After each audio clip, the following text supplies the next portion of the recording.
Alô, meu amigo, seja muito bem-vindo ao YouTube do DD. A gente começa agora mais um vídeo aqui no nosso canal do Projeto Alvo Certo. Não deixe de se inscrever no canal do Dedicação, manda esse vídeo para todo mundo que compartilha contigo a jornada de estudos e a seção de comentários está aqui à tua disposição para fazer as tuas perguntas, para mandar os teus questionamentos e também as tuas sugestões. Se inscreve no canal, ativa o sininho para não perder as notificações e segue a gente também no Instagram, o @dedicaçãodelta e o @prof. Rodrigo Barcelos com 2 L's estão ambos à tua disposição.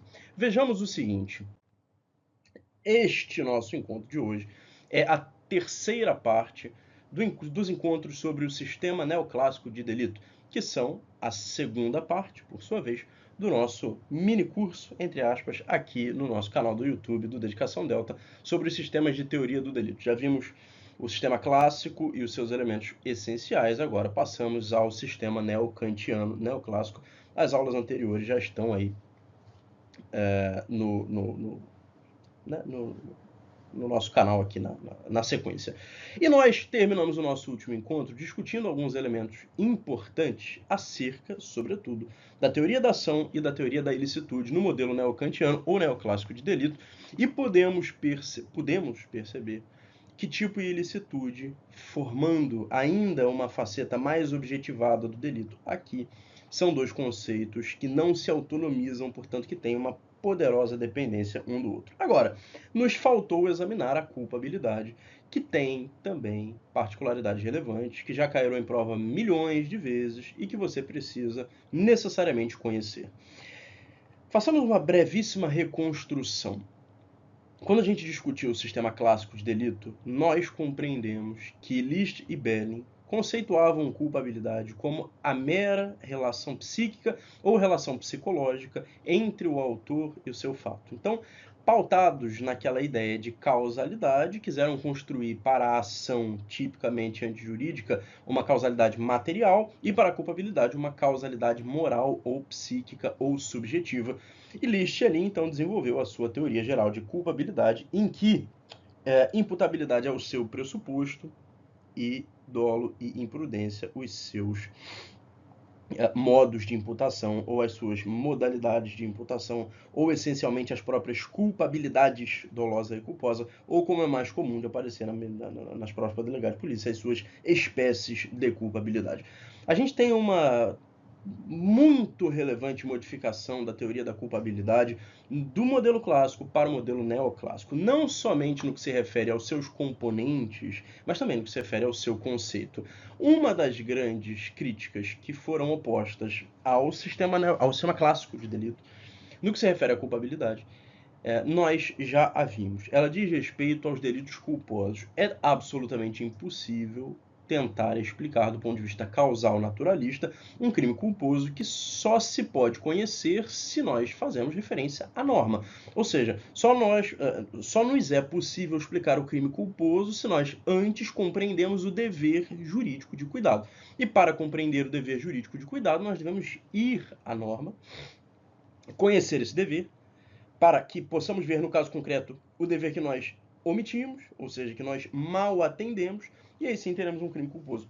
Tudo isso escapa totalmente à relação psíquica de um autor para com o seu fato, porque no delito culposo o indivíduo não quer atingir aquele resultado que advém exclusivamente pela violação de um dever jurídico de cuidado. Moral da história, na culpabilidade o problema da culpa, que ainda estava aqui, hoje está no dolo, mas isso é um momento bem posterior. Na culpabilidade, o problema da culpa é, portanto, central para a reformulação que os penalistas neocantianos ou neoclássicos empregam na culpabilidade. A gente já teve a oportunidade de introduzir isso na última aula, mas, de maneira geral, esses indivíduos que nós discutimos, Frank, Metzger e outros, partem da desnecessidade de se explicar uma causalidade física para a culpa. Dizem, olha, não precisamos fazer isso. Isso é uma coisa inócua, sem sentido. Primeiro porque ela não funciona. E segundo porque nós não precisamos. A causalidade física interessará somente a criminologia. A causalidade jurídica interessa aqui pra gente. Beleza. Outra relevante crítica que foi oposta a nível de culpabilidade aos penalistas clássicos foi o seguinte: se culpabilidade é simplesmente um juízo, uma relação psíquica, uma relação psicológica entre um indivíduo e o seu fato, Como é que nós podemos explicar as situações que excluem a culpabilidade? Ou seja, as coações morais irresistíveis. Tudo isso ficava de fora dessa relação psíquica entre eu ter um pensamento, desejar uma coisa, querer aquela coisa e depois desejar movimentar o meu corpo para aquela direção. As situações de coação moral irresistível escapam a isso, porque são problemas normativos. E é com base nisso tudo, nas críticas à culpa, nas críticas ao maltrato que os penalistas clássicos deram às exclusões de culpabilidade e também, de alguma maneira, as críticas ao maltrato que os penalistas clássicos deram à tentativa, que os penalistas neocantianos precisavam, em primeiro lugar, fornecer um novo conceito de culpabilidade. Um que superasse essa ideia de que culpabilidade é só o vínculo psíquico, é só o vínculo subjetivo entre o autor e o seu fato. Voltemos agora no nosso longo trajeto de compreender filosoficamente os sistemas de teoria do delito. Por qual motivo List e Bering buscaram explicar a culpabilidade como uma relação de causalidade psíquica? Porque era isso que estava rolando naquele momento na intelectualidade média da Europa. O pessoal queria ser cientista no sentido do físico. Não cabia o valorar. Não cabia um tecer um juízo. Aqui no sistema neocantiano isso muda.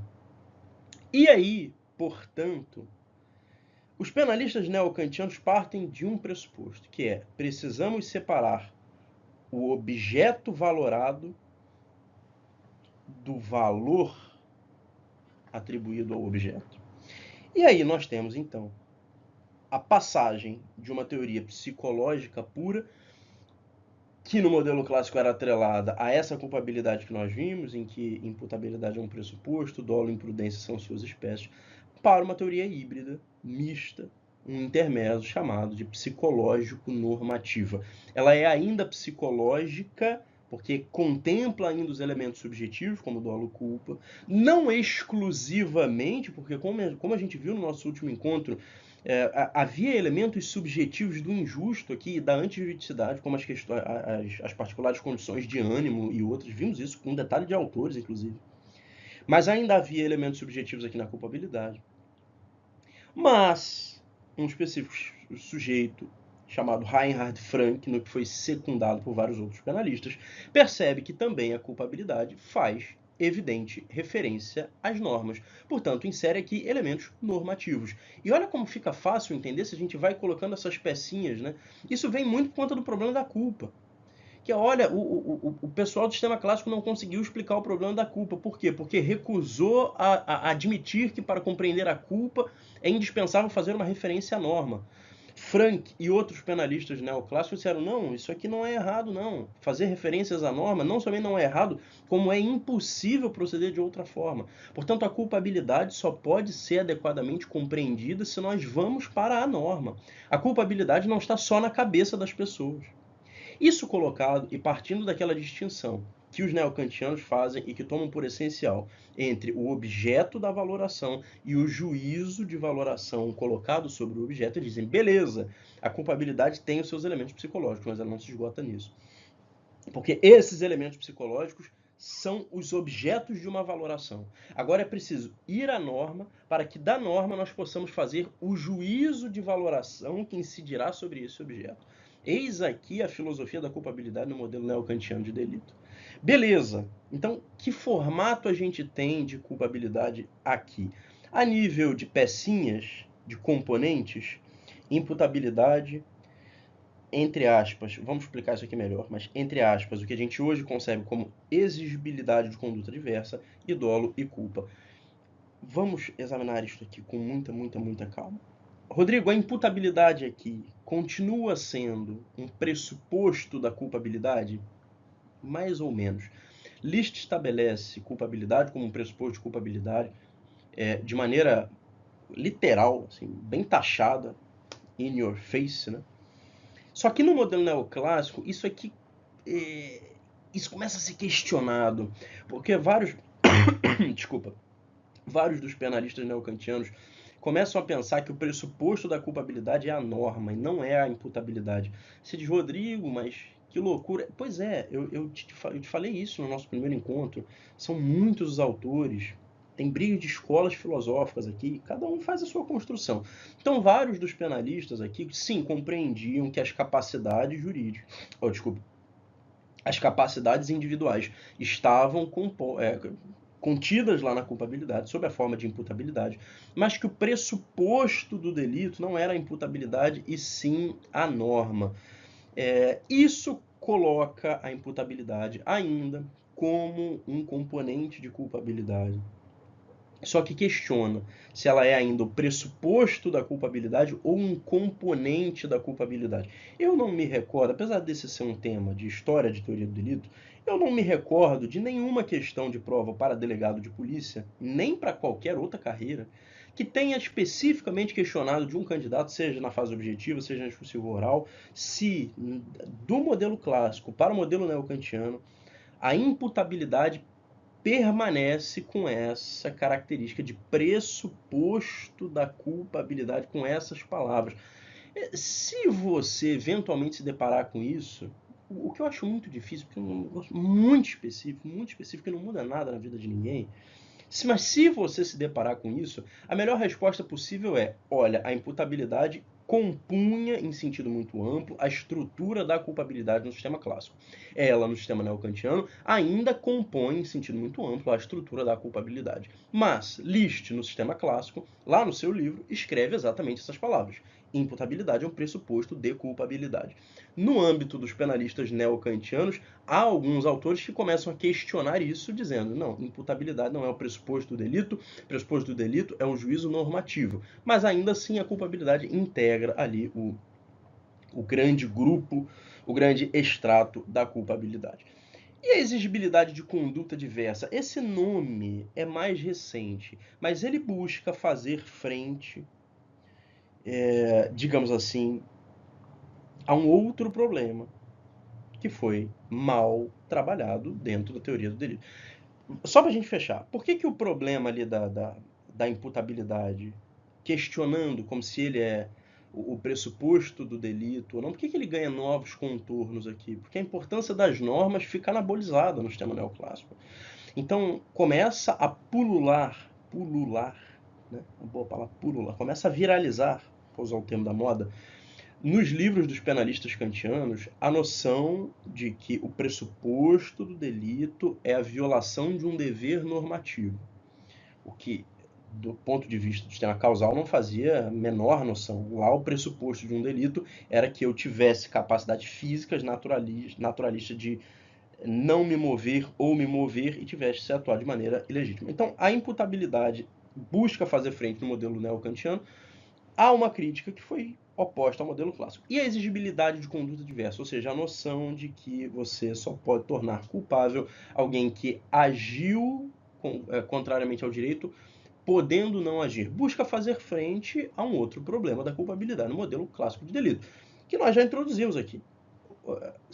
Ao entender culpabilidade como um mero juízo, como um mero vínculo psíquico entre o autor e o seu fato, nós não conseguimos explicar satisfatoriamente por que é que alguém não é punido quando atua sob coação moral irresistível, já que esse é um elemento normativo.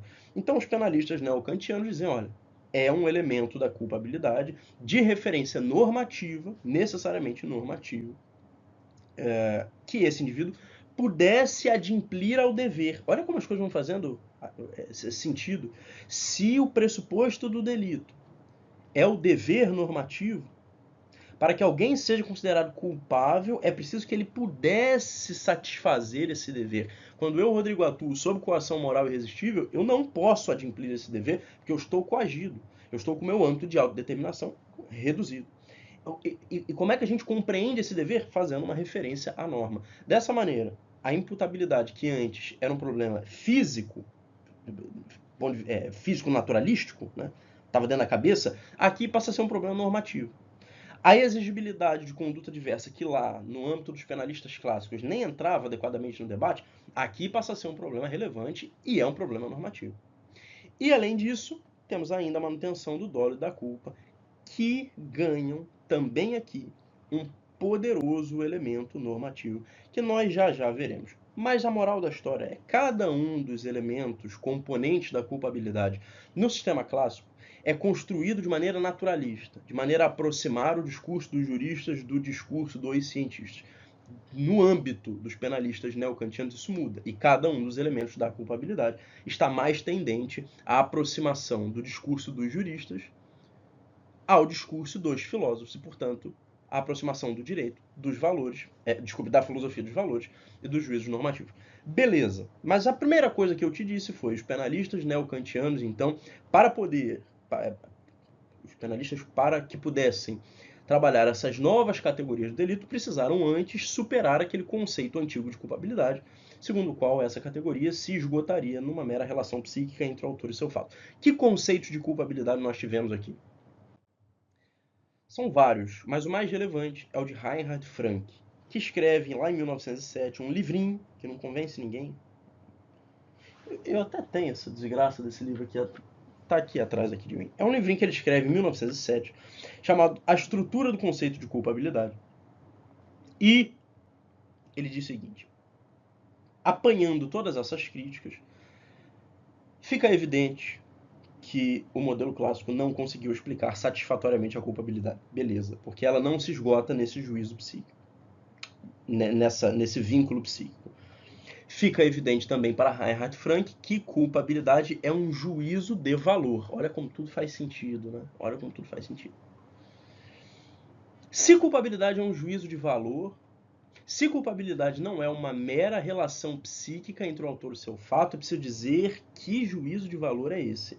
E Frank nos oferece essa conceituação. Diz ele: culpabilidade é um juízo de reprovabilidade que incide sobre o agente, que, na normalidade das circunstâncias concomitantes, praticou um ilícito penal, agindo contrariamente ao dever, quando ele poderia ter satisfeito o dever. Portanto, o grosso da contribuição frankiana aqui é: culpabilidade é um juízo de reprovabilidade, um juízo de reprovação, um juízo de censura, ou seja, você, na normalidade das circunstâncias concomitantes, ou seja, tudo ao redor estava ok, não existia nenhuma constrição à sua liberdade de autodeterminação, não existia nenhuma coação moral irresistível, todas as circunstâncias concomitantes estavam ok.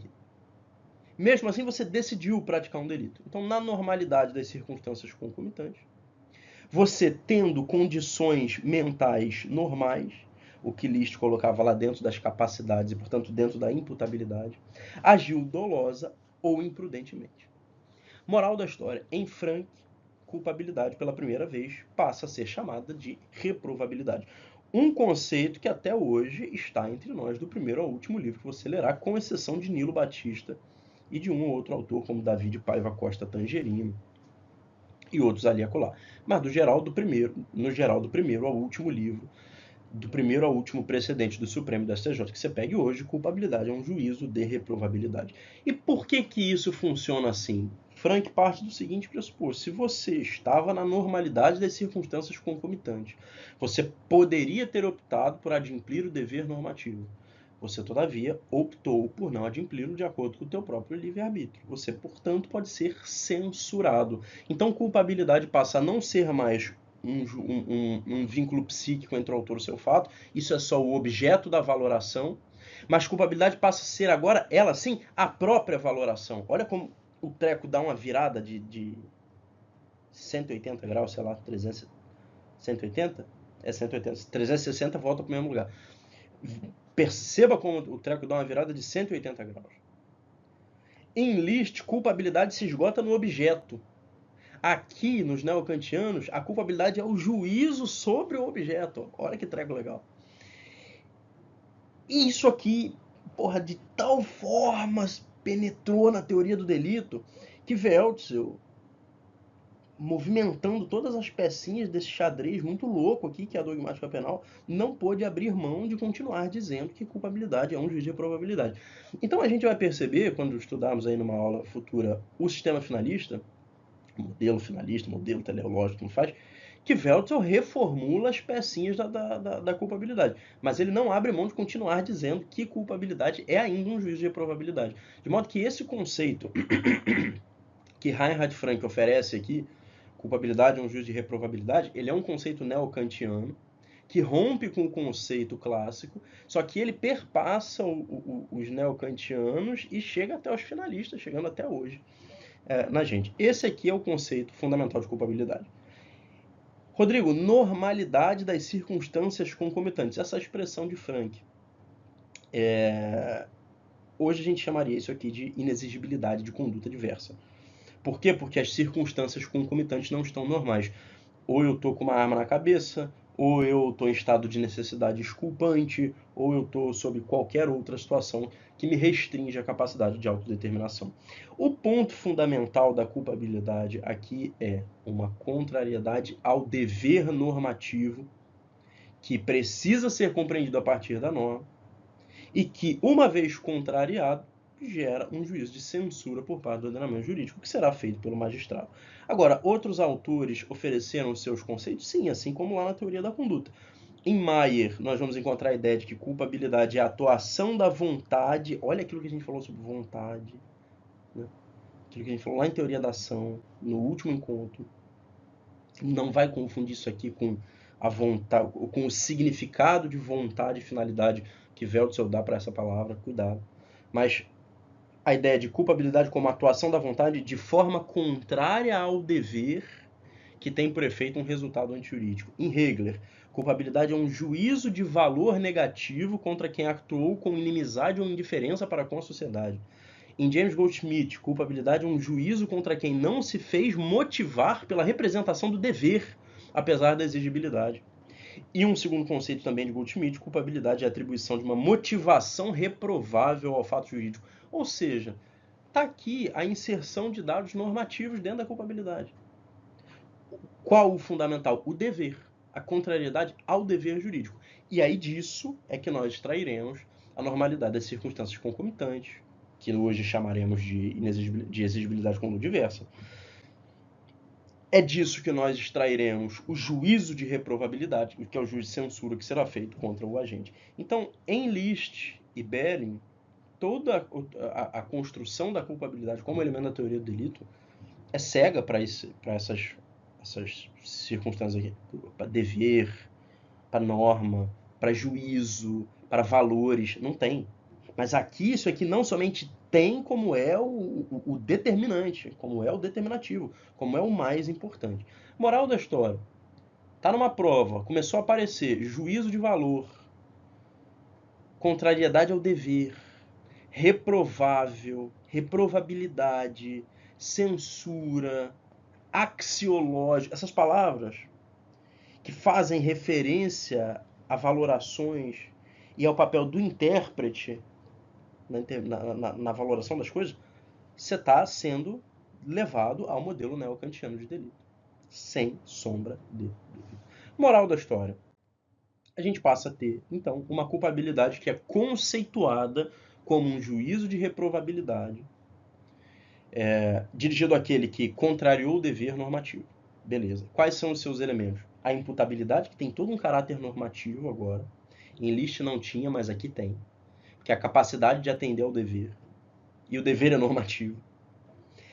A exigibilidade de conduta diversa, que em Frank aparece com o nome de normalidade das circunstâncias concomitantes, que precisa de uma referência normativa para ser compreendido. E o dolo e a culpa. Aí só falta a gente analisar esse elemento de dolo e de culpa. Beleza, a culpa já vimos. Ela só pode ser compreendida normativamente. Portanto, temos uma culpabilidade aqui que é psicológica, porque tem algo que passa na cabeça do indivíduo ainda, que é a culpa. Só que para compreender a adequada extensão da culpa é antes imprescindível compreender a adequada extensão do dever jurídico. E para que façamos isso é preciso que visitemos a norma. Então, por isso é que o nome se dá a esta estrutura de culpabilidade psicológica normativa. Porque ela... Entendeu? É um treco bonito, cara. Pois é, cara. É um negócio muito louco. Aí você fala, pô, o Rodrigo já tá mal da cabeça demais, né? Tá totalmente pirado, totalmente pirado. O cara tá dando aula sozinho, totalmente sozinho, gravando pro YouTube da Dedicação, numa pira totalmente maluca e se divertindo totalmente. Mas é um treco divertido mesmo, porque dogmática jurídico penal é uma abstração tão louca. É tipo, cara, sei lá, Quem que é o mais forte? É o Batman ou é o Darth Vader e tal? O que é o tesouro do One Piece? É uma abstração tão louca. Só que quando a gente estuda e vai percebendo que as coisas se encaixam e fazem sentido, é um prazer quase sexual isso aqui. Porque você libera o teu HD para não precisar decorar esse monte de coisa. Você começa a entender. E aí você deixa a tua máquina, né, teu HD, para decorar o que precisa ser decorado mesmo. São as hipóteses lá de dispensa, de licitação. Como é que tu vai entender isso? Você tem que decorar. A composição do cisnama, como é que tu vai entender? Tem que decorar. O, né? Agora, as coisas que fazem sentido, por isso é que eu gosto, às vezes a gente perdeu um pouco de tempo para entender o treco, porque aí você vê isso aqui, você nunca mais esquece, né? E aí, beleza, a culpa, discutimos. Mas e o dolo? O que, é que tem a ver o dolo? Ah, Rodrigo, o dolo não tem nada de normativo. Aí é que a gente entra aqui num problema que eu não introduzi lá na aula do sistema clássico, deixei para fazê-lo aqui. Dois motivos. O primeiro é que tem uma aula minha aqui já no nosso canal do YouTube, exclusivamente sobre isso aqui. É uma aula de uns 40 minutos só sobre dolo no modelo clássico e no modelo neoclássico. E depois porque aqui ele faz um pouco mais de sentido. O que é que compõe dolo, que é que compõe o dolo no modelo clássico de delito? No modelo clássico, tá? Lá atrás, List e Belling. Ele compõe uma referência à ilicitude? Não. Por que que não? Por vários motivos. Primeiro, porque List diz que não. Está lá expressamente, se não me falha a memória agora, no parágrafo 41 do seu livro. E porque nada no sistema clássico faz uma referência normativa, uma referência à ilicitude, como você agora já é capaz de perceber, obviamente. Por que eu estou querendo te dizer isso? Porque tanto no modelo clássico quanto aqui, a gente não discutiu um tema que hoje faz parte da nossa culpabilidade, que é a chamada consciência potencial da ilicitude. Onde estava isso no modelo clássico? A resposta é, não estava em lugar nenhum. Porque List concebia que seria um absurdo de enorme monta exigir que um agente tivesse consciência de que sua ação fosse ilícita para que ele fosse punido. Na sua visão, o pior problema ocasionado com isso seria um problema de administração da justiça. Haveríamos nós de obrigar que cada juiz fizesse uma inquirição profunda acerca das capacidades individuais de cada um de conhecer as leis, o que, na visão de List, paralisaria a administração da justiça. Essas são as exatas palavras que eu estou te citando de cabeça aqui. De modo que o dolo em List, o dolo no modelo clássico, é um dolo puramente neutro, puramente, o que depois virou aí na literatura, dolo acromático, dolo neutro, dolo cinzento, que é um dolo que não compreende a referência à ilicitude. Portanto, é um dolo que não tem consciência da ilicitude. Rodrigo, então consciência da ilicitude estava fora do dolo, estava numa categoria pá da teoria do delito? Não, porque List é muito expresso no livro dele ao dizer o dolo não compreende a consciência da ilicitude, nem atual nem potencial, e também não há de ser construída essa categoria em lugar nenhum da teoria do delito. Ou seja, no modelo clássico, pela boca do pai daquele treco, consciência potencial da ilicitude não é um tema de teoria do delito. Simples assim. O que hoje pra gente é um absurdo, né? Só que hoje a gente tá falando com olhos de 2024. A gente não pode olhar para a lista e falar, pô, mas peraí, que absurdo, né? Ele não sabia que tinha que ter uma consciência. Peraí, pô, a gente tá falando de um cara de 200 anos atrás que estava rascunhando o que a gente hoje chama de dogmática jurídico penal. Rodrigo, mas eu já vi que caiu em prova. Caiu lá em Delegado Rondônia, na prova oral. Uns anos aí para trás, poucos, recente, a última prova oral, Delegado Rondônia. Caiu na prova do Delegado Polícia Federal, não foi a última. Não sei se foi a penúltima, mas umas para trás, delegado da Polícia Federal. A ideia é de que sim, no modelo clássico de delito, o dolo é normativo. Olha, aqui eu vou me abster de entrar nesse debate para recomendar que você assista a minha aula aqui, gratuita, no YouTube do Dedicação, aqui no Projeto Alvo Certo, sobre esse tema especificamente, dolo no modelo clássico de delito. É uma aula de uns 40 minutos, em que eu pego todos os livros de toda essa galera e eu vou lendo junto com você o que cada um falou sobre esse problema do dolo. List, Belling, Feuerbach, Binding, todo mundo. E aí eu discuto com você essas duas provas, delegado Rondônia, delegado PF, que cobraram essa noção errada. Te mostro isso numa aula específica de 40 minutos, já está aí publicado. Foi uma das primeiras aulas que eu gravei aqui no nosso projeto Alvo Certo, especificamente sobre esse tema, porque ele é um tema difícil. Então, vou me limitar aqui a dizer que, no modelo clássico de delito, o dolo não compreende a consciência da ilicitude. Você já está mais do que careca de saber isso, porque no modelo clássico o pessoal não reconhecia uma referência à norma, queria explicar tudo fisicamente, e o dolo, portanto, era concebido como a consciência do fato e a vontade de praticar o fato. Já caiu em prova o contrário? Já, delegado Rondônia, delegado Polícia Federal. Ah, Rodrigo, por que você está falando o contrário? Vai lá na minha aula, que isto aqui é um tema que a gente precisa debater. Então, vai lá na minha aula, eu te explico e digo como é que você tem que marcar isso em prova, como é que você lida com isso em prova objetiva, em prova discursiva e em prova oral. Tá lá a aula de graça, uns 40 minutos só sobre esse tema. Bom, a gente falou isso aqui tudo só no modelo clássico. E o neocantiano, que é onde nós estamos agora? Aí isso muda. E aí, neste ponto, eu não tenho a menor dúvida de que você já é totalmente capaz de perceber. Se nos clássicos nós não encontramos referências diretas ao dever, à norma, nos neocantianos isso muda. E aqui sim, o dolo compreende a consciência da ilicitude.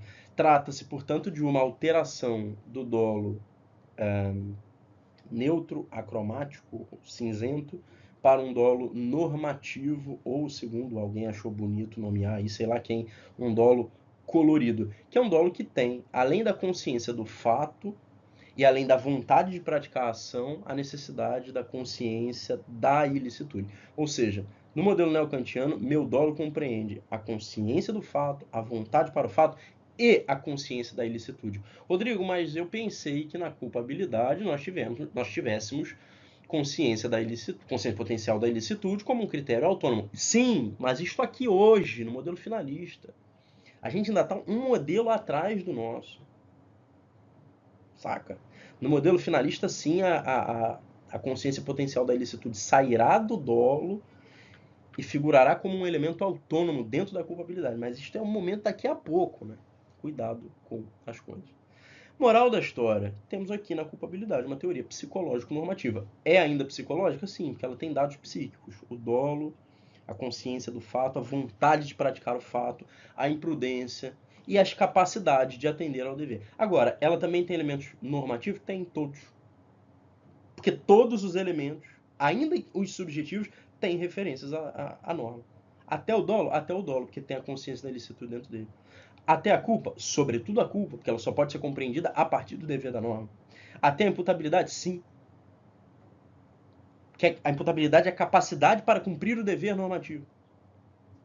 E a exigibilidade de conduta diversa com a normalidade das circunstâncias constantes, sim, evidentemente, para compreender as situações que exculpam, é preciso ir à norma para descobrir quais são elas.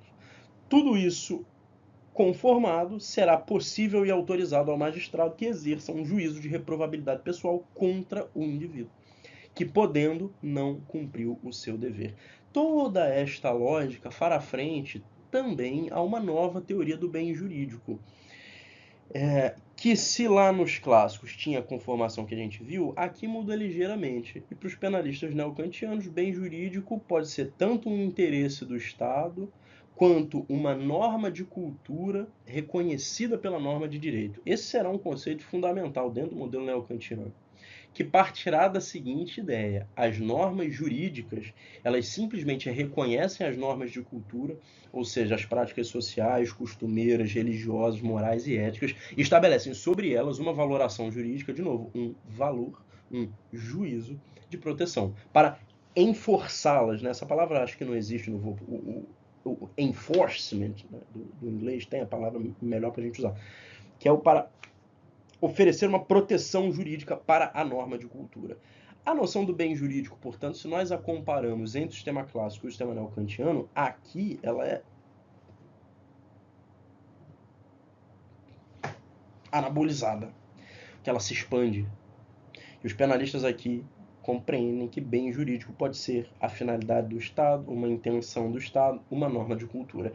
Isso fez um mal, desgraçado, na dogmática penal de 33 a 45, que era a época do nacionalsocialismo.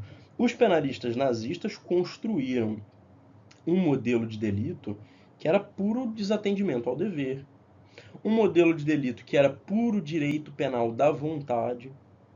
E aí, sem entrar muito nisso aqui, porque senão é outra aula, mas progressivamente começam a surgir vários penalistas e vários juristas nazistas tendentes a acabar com o conceito de ação. Era a proposta, por exemplo, de um cara chamado Roland Freisler, que era um sanguinário, desgraçado presidente do tribunal nazista, um dos maiores assassinos de todos os tempos. Era um juiz, um magistrado, mas era o presidente do tribunal nazista político. Então a função dele na coisa toda era fazer as sentenças de morte alcançarem contra os inimigos políticos o patamar mais elevado. Mas era também um jurista de alguma qualidade, como é que a gente vai dizer? Para não ser elogioso de nenhuma forma, um sujeito que, se existe inferno, certamente está lá queimando. Mas de alguma habilidade dogmática. Então ele sabia movimentar essas pecinhas aqui. Ele constrói lá um modelo em que o direito penal prescinde da teoria da ação e é substituído pelo chamado conceito geral de empreendimento. Segundo Freisler, o direito penal não deveria ter um conceito de ação, não deveria ter um conceito de conduta, deveria ser um puro direito penal de vontade. Surge aqui, aliás, surge não, mas é muito fortalecida toda a longa tradição alemã do subjetivismo, então teoria subjetiva da tentativa, teoria subjetiva do crime impossível, punição da tentativa supersticiosa, punição do crime impossível, tudo direito penal da vontade, tudo subjetivo. A abolição da teoria da ação, depois a própria abolição da culpabilidade, que passa a ter, no auge do penalismo nazista, uma pura conceituação de dever. Então eu me desvinculei do dever, eu sou culpável, independentemente de qualquer coisa. E uma ampliação total do conceito de bem jurídico. Bem jurídico é o que precisa ser para que eu possa punir o inimigo político do regime nazista. Esses dois modelos, o neocantiano e o nazista, não são dois modelos apartados. Um é o modelo neocantiano, o outro é o modelo nazista. Isso estava tudo acontecendo ao mesmo tempo. E não é curiosidade que Edmund Metzger tenha sido o mais proeminente dos penalistas neocantianos e, ao mesmo tempo, o mais proeminente dos penalistas nazistas.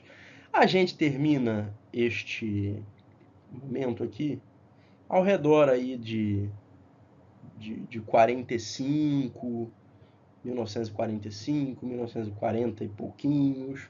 E é a partir daqui que começa a ganhar relevo o trabalho de um futuro penalista. Um futuro não, já era um professor de direito estabelecido, mas de um sujeito chamado Hans Welzel, que promoverá uma verdadeira revolução a nível de direito penal e romperá com muitos dos elementos do sistema neocantiano para inaugurar o sistema finalista de delito, que é o que hoje nós fazemos na maioria do Ocidente e aqui também na América Latina. Então, meu amigo, acho que vimos aqui os elementos essenciais, tanto do sistema clássico nas 3 primeiras aulas, quanto do sistema neoclássico nestas 3 de agora. Espero que tenha ficado claro. Não deixa de fazer os teus comentários aqui. Segue a gente lá no @dedicaçãodelta no Instagram e no @profrodrigobarcelos com 2 L's, que também está à tua inteira disposição. Ativa o sininho aqui para não perder as notificações. Se inscreve no canal, isso é muito importante. Compartilha o vídeo, deixa o teu like e comenta também. A gente volta com mais aulas em breve. Espero já já. Forte abraço, até lá.